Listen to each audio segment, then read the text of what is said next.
세상은 대한민국을 무너뜨렸다고 생각했습니다. 수도는 함락됐고 국기는 내려졌으며 모든 것이 끝난 줄 알았습니다.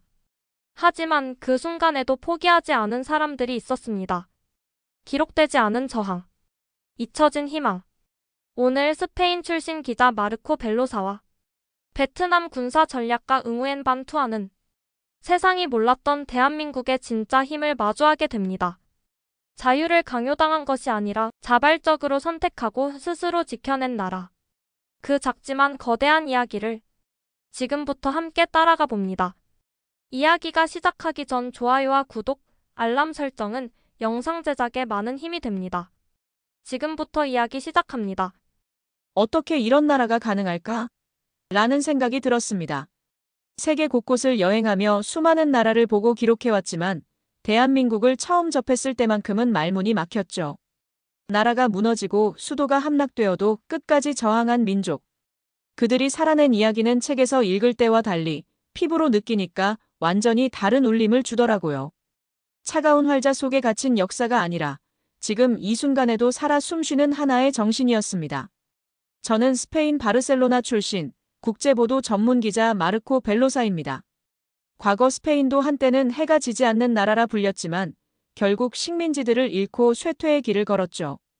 저는 우리의 아픈 과거를 취재하고 세계 곳곳 식민 지배와 저항의 역사를 따라다녔어요. 그래서였을까요? 패망한 이후에도 꺾이지 않고 싸워나간 한국인의 이야기는 제게 깊은 울림을 주었습니다. 처음 이 나라에 관심을 가지게 된 것은 대학 시절이었어요. 어느 날 교수님이 강의 시간에 조선 말기의 동학농민운동을 이야기했죠. 패망한 나라의 농민들이 스스로 총을 들고 외세에 맞선 역사는 인류사에 그렇게 많지 않다. 한국은 그 드문 예 중 하나다. 그 한마디가 제 기억 속 깊숙이 박혔습니다. 언젠가 반드시 이 나라를 찾아가야겠다고 결심했었어요. 그로부터 수십 년이 흘렀습니다. 전 세계를 누비던 제 발걸음이 마침내 대한민국으로 향한 것은 우연이 아니라 필연이었죠. 비행기 창밖으로 보이는 인천공항의 야경은 한눈에 봐도 어마어마했어요. 고요하지만 강렬한 빛, 그리고 정돈된 질서감이 인상적이었죠. 이렇게 발전한 나라가 불과 70여 년 전 전쟁으로 폐허가 되었던 곳이라는 말인가? 스스로 되뇌었습니다. 첫 발을 디딘 순간부터 저는 느꼈습니다. 이 나라는 단순히 경제적 번영만을 이룬 것이 아니었어요. 거리의 질서, 사람들의 표정, 가로수 사이로 흐르는 바람 속에서도 그 기운을 알 수 있었지요. 여기는 강제로 끌려가는 나라가 아니었습니다. 스스로 선택하고 스스로 책임지는 사람들이 만든 사회였어요. 본격적인 취재를 시작하기 전 저는 먼저 한국 현대사에 대해 다시 공부했습니다. 동학농민운동, 의병운동, 그리고 6.25 전쟁. 이 세 가지는 마치 하나의 거대한 서사처럼 이어져 있었어요. 특히 6.25 전쟁, 그 중에서도 서울 함락 이후의 이야기. 저는 책을 읽다가 몇 번이나 책장을 덮고 한숨을 쉬었죠. 서울이 함락됐을 때 대부분의 나라라면 항복했을 것입니다. 이미 수도를 잃었으니 전쟁은 끝났다고 생각했겠죠. 그러나 한국은 달랐어요. 부산이라는 작은 거점에 남은 병력과 국민이 마지막 힘을 다해 저항했습니다. 끝내 전세를 뒤집고 서울을 탈환했지요. 그리고 살아남았습니다. 패배를 인정하지 않는 민족. 처음으로 저는 그 문장의 진짜 의미를 실감했습니다. 취재를 하며 한국인들을 만났습니다. 교통경찰, 택시기사, 식당 주인, 대학생들. 누구를 만나도 한 가지 공통점이 있었어요. 겸손하지만 단단한 자존심이 느껴졌습니다. 우린 포기하지 않아요. 누구도 대놓고 자랑하지 않았지만 대화 곳곳에 스며들어 있었어요. 한 번은 택시기사 아저씨께 물어봤습니다. 6.25 전쟁 때 조국을 지키려 싸운 이야기를 들으면 어떤 기분이 드세요? 그는 미소를 지으며 이렇게 답했어요. 우리 할아버지 때 일이지만요. 지금도 우리 마음속에 있어요. 쉽게 포기하면 안 되는 거죠. 이런 정신은 강요나 선전으로 만들어질 수 없는 것입니다. 그것은 역사와 일상에 켜켜이 쌓인 경험이 만들어낸 진짜 문화였어요. 그리고 바로 이 지점에서 저는 또 다른 인연을 만나게 됩니다. 그의 이름은 응우엔 반 투안, 베트남 출신의 군사 전략가였어요. 투안은 저와는 완전히 다른 배경을 가지고 있었습니다. 그는 베트남 전쟁 후 공산주의 체제 속에서 살아왔고 이번에 중국과의 공동 군사 연구 프로젝트의 일환으로 한국에 파견되었어요. 처음 그를 만났을 때 그는 무척 경계심이 많았고 말을 아꼈습니다. 하지만 시간이 지날수록 그는 조금씩 마음을 열기 시작했어요. 한국은 우리가 배운 것과 너무 다르군요. 투안이 어느 날 조심스럽게 털어놓았습니다. 저는 금세 알 수 있었어요. 그 역시 제가 느낀 충격을 경험하고 있다는 것을요. 이곳은 단순히 선진국이라 불리는 나라가 아니었습니다. 자유를 선택하고 자발성으로 성장한 나라 한국은 그런 나라였어요. 우리는 서로 다른 이유로 이 땅에 왔지만 결국 같은 진실을 마주하게 됩니다. 그리고 저는 이 진실을 세계에 알리기로 결심했어요. 이제부터 시작입니다. 한국이라는 놀라운 나라를, 그들의 저항 정신과 자발성의 힘을 온전히 세상에 알리는 여정이. 처음 며칠 동안 저는 카메라를 들고 서울 곳곳을 누비기 시작했습니다. 투안도 어색한 얼굴로 제 옆을 따라다녔어요. 공식 임무는 한국 사회의 질서와 군사적 대응 체계 관찰이었지만 우리 둘 다 알고 있었습니다. 진짜로 보고 싶었던 건 이 나라를 움직이는 눈에 보이지 않는 힘이었지요. 첫날, 우리는 서울 지하철을 타게 되었습니다. 투안은 지하철역 입구에서부터 잠시 멈칫했어요. 이거, 검문 안 하나요? 투안이 낮은 목소리로 물었습니다. 검문? 제가 웃으며 되물었죠. 여긴 누구 가방 검사하거나 신분증 확인하지 않아. 다들 알아서 타고 알아서 내리죠. 투안은 믿을 수 없다는 표정으로 주변을 둘러보았습니다. 수많은 사람들이 줄을 서서 조용히 차례를 기다리고 있었어요. 새치기도 없었고 고함치는 사람도 없었습니다. 심지어 한 할머니가 가방을 떨어뜨리자 주변 사람들이 자연스럽게 도와주는 모습에 투안은 눈을 크게 떴지요. 이게 정말 자유로운 나라라는 건가요? 그의 목소리에는 약간의 떨림이 섞여 있었어요. 지하철을 타고 이동하면서 저는 일부러 투안에게 별다른 설명을 하지 않았습니다. 그저 느끼게 하고 싶었어요. 다음 목적지는 광화문이었습니다. 광장 한복판에는 수많은 사람들이 자유롭게 오가고 있었어요. 아이들은 뛰어놀고 연인들은 손을 잡고 웃고 있었죠. 투안은 주변을 둘러보며 속삭였습니다. 이렇게 사람이 많은데 왜 군인들이 없죠? 베트남이나 중국이었다면 대형 광장에는 반드시 무장 경찰이나 군인이 배치돼 있었을 거예요. 그런 그에게 이 장면은 쉽게 이해되지 않는 일이었지요. 여긴 군대가 광장을 지키지 않아도 사람들이 스스로 지켜요. 제가 웃으며 말했어요. 투안은 아무 말도 하지 않았습니다. 다만 천천히 광장을 걷던 그의 표정은 점점 굳어갔지요. 저녁에는 작은 식당에 들어갔습니다. 따뜻한 국밥을 시켜놓고 우리는 하루 동안 본 것에 대해 이야기를 나눴어요. 투안은 조심스레 말을 꺼냈습니다. 솔직히 충격이에요. 자유도 질서도 모두 강제로 유지된다고 들었습니다. 그래요. 나도 비슷한 이야기를 들은 적 있어요. 제가 고개를 끄덕였죠. 그런데 직접 보니까 다르죠? 투안은 천천히 고개를 끄덕였습니다. 네. 한국은 자발적으로 질서를 유지하는 나라네요. 누가 지켜보지 않아도, 누가 강요하지 않아도. 그는 숟가락을 내려놓고 한참을 생각에 잠겼어요. 식당 안에는 사람들이 웃으며 이야기 나누는 소리가 가득했어요. 자유로우면서도 따뜻한 공기. 그 안에서 투안은 무언가 깨닫기 시작한 것 같았습니다. 이 나라가 강한 이유를 알 것 같습니다. 투안이 마침내 입을 열었습니다. 자유를 사랑하기 때문입니다. 그리고 그 자유를 지키기 위해 스스로 움직이기 때문이죠. 저는 조용히 미소 지었습니다. 맞아요. 한국은 바람을 거슬러 피어난 나라입니다. 국밥을 한 숟가락 뜨고 나서도 투안은 멍하니 앞을 바라보고 있었습니다. 한국이 이렇게 자유로운 나라였을 줄은. 그는 마치 독백하듯 중얼거렸어요. 처음엔 솔직히 의심했어요. 보여주기 위한 모습일 거라고. 투안은 손에 들고 있던 수저를 내려놓고 두 손을 가지런히 모았습니다. 지하철역에서도 광화문에서도 누가 감시하거나 통제하지 않는데도 이렇게 질서가 유지되다니. 이해할 수 없었죠. 그의 목소리는 약간 떨리고 있었습니다. 중국에서는, 베트남에서도 사람이 모이면 반드시 통제하려고 해요. 군대나 경찰이 없으면 혼란이 일어난다고 믿으니까요. 그런데 여기서는 오히려 아무도 통제하지 않는데 모두가 조심하고 배려하고 있네요. 저는 조용히 국밥을 휘저으며 그의 말을 기다렸습니다. 투아는 잠시 침묵하다가 다시 입을 열었습니다. 한국을 미국의 꼭두각시라고 배웠어요. 자유 따윈 껍데기뿐이라고. 그런데 직접 와보니까 자유를 그냥 가진 게 아니라 스스로 만들어냈더군요. 지키려고 노력하는 사람들, 책임지려는 시민들. 그는 두 손을 꼭 쥐고 한참을 고민하다가 힘겹게 말을 이었습니다. 솔직히 부러워요. 그 짧은 한마디에 그의 진심이 모두 담겨 있었습니다. 나는 지금까지 자유란 걸 국가가 허락해주는 거라고 배웠습니다. 그런데 한국은 자유를 국민이 스스로 쌓아 올린 거였어요. 투아는 고개를 떨궜습니다. 식당 안의 따뜻한 공기와는 다르게 그의 마음속은 복잡하게 소용돌이치고 있는 듯 했지요. 나는 돌아가서 이 사실을 말할 수 없겠지요. 그의 눈빛은 슬프고도 단단했습니다. 진실을 알았지만 내 나라에서는 진실을 말하는 것이 허락되지 않으니까요. 저는 아무 말도 할 수 없었습니다. 그의 고통이 너무나 진하게 느껴졌기 때문입니다. 하지만 투아는 고개를 들고 창밖 어두운 거리를 바라보며 조용히 말했습니다. 내 마음속에는 한국이라는 나라가 영원히 새겨질 겁니다. 그 말에 저는 조용히 고개를 끄덕였습니다. 그날 밤 국밥집을 나서며 우리는 서로 많은 말을 하지 않았습니다.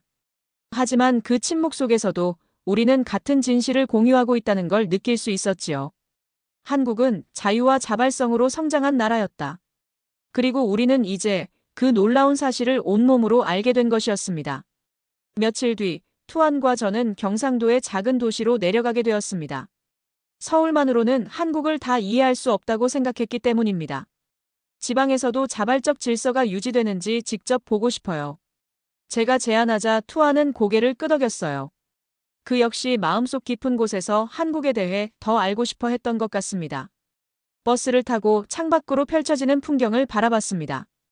끝없이 이어지는 산과 들판, 그리고 깔끔하게 정리된 마을들. 우리가 도착한 곳은 경상도 변두리에 있는 작은 전통시장이었어요. 서울과는 확실히 다른, 더 정겹고 느긋한 공기가 흘렀습니다.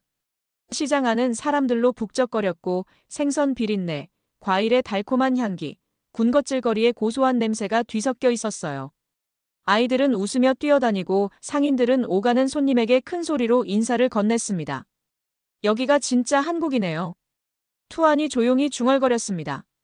우리는 시장 골목구석에 있는 허름한 국수집에 들어갔어요. 벽에는 오래된 벽지가 누렇게 변해 있었지만 식당 안은 따뜻하고 활기찼습니다. 테이블마다 사람들이 북적거렸고 주방에서는 쉴 새 없이 국수 삶는 소리가 들렸습니다. 우리는 구석 테이블에 앉아 국수를 주문했습니다. 뜨끈한 국물 냄새가 코끝을 간지렸어요. 긴 하루 끝에 앉은 이 국수집은 우리 둘 모두에게 작은 쉼표 같은 공간이었습니다. 국수가 나오기를 기다리며 투아는 물잔을 집어들었습니다. 그런데 순간 손에 힘이 빠지면서 물이 쏟아졌습니다. 물잔이 테이블을 넘어가며 옆자리 남성 손님의 옷에 튀어버렸어요. 야, 이게 뭐야? 옆 테이블에서 갑자기 큰 소리가 터져나왔습니다. 순간 시장 전체가 정적에 휩싸였어요. 투아는 얼굴이 새하얗게 질려 얼어붙었습니다. 그는 손에 쥔 물잔을 어쩔 줄 몰라 하며 덜덜 떨고 있었어요. 큰일 났다. 심장이 철렁 내려앉았습니다. 투안이 이 상황을 한국인들의 적대감으로 오해해버리면 어쩌나 하는 걱정이 밀려왔어요. 중년 남성은 벌떡 일어나 투안을 노려보았습니다. 외국인이면 다야. 남한테 물을 뿌려놓고 사과도 안 해? 그 말에 투안은 고개를 끄덕이며 황급히 입을 열었어요. 죄송합니다. 실수였습니다. 하지만 떨리는 목소리에 상대방은 아직 화가 풀리지 않은 듯 했습니다. 저는 바로 일어나 남자 앞에 섰습니다. 정말 죄송합니다. 저희가 실수했습니다. 머리를 깊이 숙였어요. 투안도 저를 따라 고개를 숙였습니다. 진심으로 죄송합니다. 잠시 동안 어색한 정적이 흘렀습니다. 시장 사람들도 모두 숨을 죽이고 이쪽을 지켜봤어요. 그러다 남자가 헛웃음을 터뜨렸습니다. 에이, 실수라면 됐지 뭐. 그는 투안의 어깨를 툭툭 두드리며 웃었어요. 조심하기만 하면 돼. 사람 사는데 실수야 당연하지. 주변 상인들도 다시 분주히 움직이기 시작했습니다. 국수집 안의 공기도 금방 따뜻하게 돌아왔어요. 투안은 얼떨떨한 표정으로 남자를 바라보다가 천천히 안도의 한숨을 내쉬었습니다. 그의 손은 아직도 살짝 떨리고 있었어요. 자리로 돌아온 투아는 국수 그릇을 내려다보며 중얼거렸습니다. 나는 정말 큰일 났다고 생각했어요. 한국 사람들도 화낼 수 있어요. 제가 웃으며 말했습니다. 하지만 진심으로 사과하면 금방 마음을 풀어줘요. 여기는 그렇게 돌아가는 곳이에요. 투아는 말없이 국수를 휘젓다 말았습니다. 그의 표정은 복잡했어요. 안도감, 부끄러움, 그리고 어쩌면 감동까지. 잠시 후 그는 조용히 입을 열었습니다. 난 아직도 자유가 뭔지 잘 모르겠어요. 하지만 오늘 이 나라 사람들의 마음을 조금은 알 것 같아요. 그는 창밖을 바라봤습니다. 시장의 불빛들이 따뜻하게 흔들리고 있었습니다. 한국은 강한 나라네요. 따뜻하고 강한 나라. 그 목소리에는 감동과 경외가 섞여 있었습니다. 그날 밤 숙소로 돌아가는 길에 투아는 가만히 걸으며 이렇게 말했습니다. 나는 진심으로 한국을 존경하게 되었어요. 저는 조용히 그의 옆을 걸었습니다. 한마디도 필요 없었습니다. 오늘 우리는 말로 설명할 수 없는 어떤 진실을 함께 느꼈기 때문이었어요. 국수집 사건이 일단락된 뒤 우리는 조심스럽게 시장을 다시 걸어 나왔습니다. 투아는 여전히 긴장이 풀리지 않은 듯했어요. 가슴을 쓸어내리며 중얼거렸습니다. 정말 여기 사람들은 다정하네요. 이렇게 금방 용서해 줄 줄은 몰랐어요. 한국 사람들은 감정 표현이 솔직해요. 화가 나도 바로 풀고 진심이 느껴지면 받아줘요. 제가 웃으며 말했죠. 그때 국수집 사장님이 우리를 부르셨습니다. 외국인 손님, 잠깐 와봐요. 투아는 깜짝 놀라 저를 쳐다봤어요. 또 무슨 일이지? 하는 눈치였죠. 저도 긴장했지만 그냥 따라가 보자고 고개를 끄덕였습니다. 사장님은 부엌 뒤쪽 작은 공간에서 무언가를 들고 나왔어요. 한 손에는 따끈한 찐빵 봉지를 들고 있었습니다. 아까 놀랐지? 미안해서 그래. 이거 가져가요. 많이 놀랐을 텐데 달콤한 거 먹으면 괜찮아질 거야. 사장님은 투안에게 찐빵 봉지를 내밀었습니다. 투안은 순간 말을 잃었어요. 어쩔 줄 몰라 하다가 두 손으로 조심스럽게 찐빵을 받았습니다. 감사합니다. 정말 감사합니다. 사장님은 환하게 웃으면서 손을 내저었습니다. 뭐, 사람 사는데 다 그런 거지. 실수할 수도 있고 잘못할 수도 있고. 그 모습을 본 다른 상인들도 하나 둘 웃으며 다가왔어요. 어디서 왔어요? 한국 어때요? 놀라지 말고 천천히 둘러봐요. 여긴 다 가족 같은 곳이야. 시장 사람들의 따뜻한 인사가 투안에게 쏟아졌습니다. 투안은 당황했지만 점점 얼굴에 부드러운 미소가 번지기 시작했어요. 한 할머니는 투안의 손을 꼭 잡고 말했습니다. 여기선 외국인도 우리 식구야. 걱정 말아요. 투안은 고개를 숙이며 연신 감사합니다를 반복했어요. 그 목소리에는 진심 어린 감동이 묻어나 있었습니다. 잠시 후 우리는 시장을 나서며 찐빵을 나눠 먹었습니다. 따뜻하고 달콤한 찐빵 한 입에 투아는 조용히 중얼거렸어요. 이 나라 사람들은 진짜 가족 같네요. 그 눈빛은 완전히 달라져 있었습니다. 의심도 두려움도 경계심도 사라지고 대신 따뜻한 신뢰와 존경이 가득 차 있었어요. 저는 찐빵을 베어 물며 미소 지었습니다. 한국은 그런 나라예요. 자유롭지만 서로를 돌보는 나라. 그날 밤 우리는 조용히 숙소로 돌아왔습니다. 말없이 걷는 동안 우리는 같은 것을 느끼고 있었습니다. 한국은 바람을 거슬러 피어난 나라였다. 그리고 그 바람 속에는 수많은 사람들의 따뜻한 마음이 함께 있었던 것이었어요.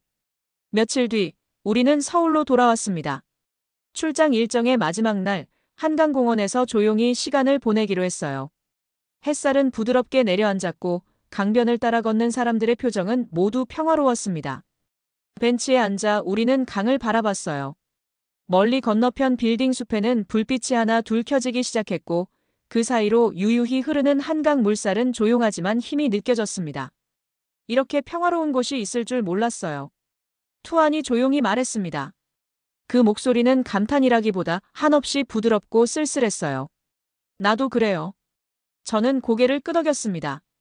책이나 뉴스로 보는 한국은 이렇게 다정하지 않았거든요. 투아는 잠시 침묵했어요. 멀리 자전거를 타고 지나가는 가족들, 반려견을 산책시키는 사람들, 강가에 앉아 조용히 책을 읽는 청년들. 모든 광경이 믿을 수 없다는 듯 바라봤습니다. 나는 곧 돌아가야 해요. 투안이 입을 열었습니다. 다시 통제와 감시가 일상인 곳으로. 그 말에 저도 가슴 한쪽이 저릿해졌어요.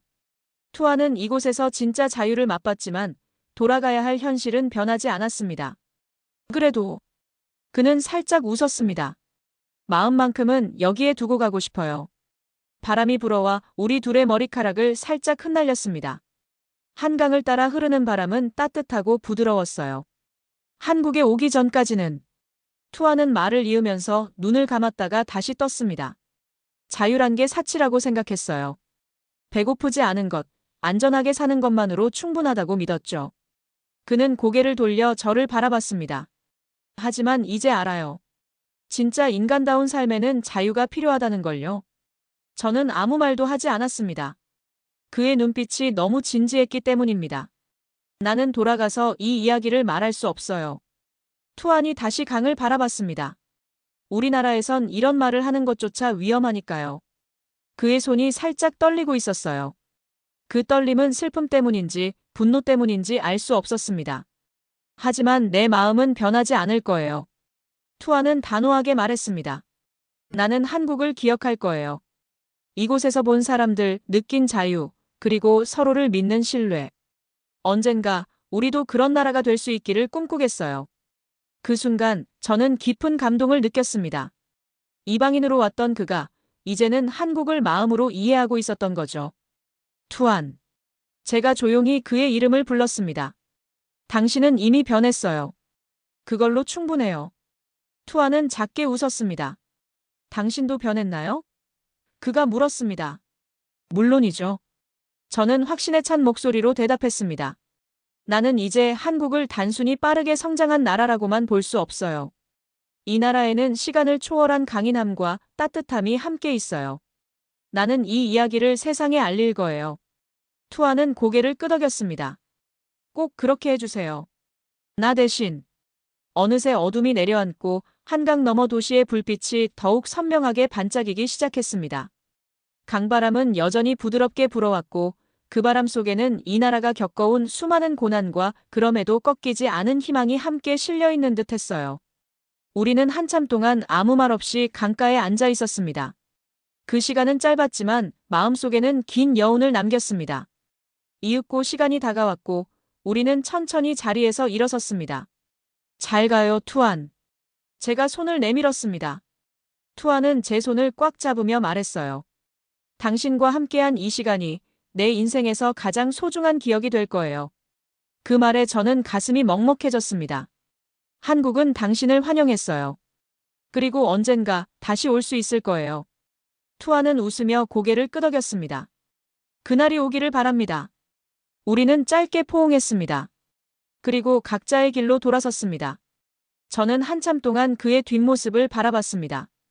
그의 작은 어깨에 담긴 굳은 의지와 희망을 느끼면서 멀리 사라져가는 투안을 보며 저는 다시 한번 다짐했습니다. 나는 이 이야기를 전할 것이다. 한국은 바람을 거슬러 피어난 나라다. 이 작은 나라가 이뤄낸 기적을, 그들이 지켜낸 자유를, 그들의 따뜻하고 강인한 마음을 세상에 알리기 위해 나는 이 여정을 멈추지 않을 것이다. 그리고 나도 언젠가 투안이 꿈꾸는 자유의 세상을 볼 수 있기를 바랐다.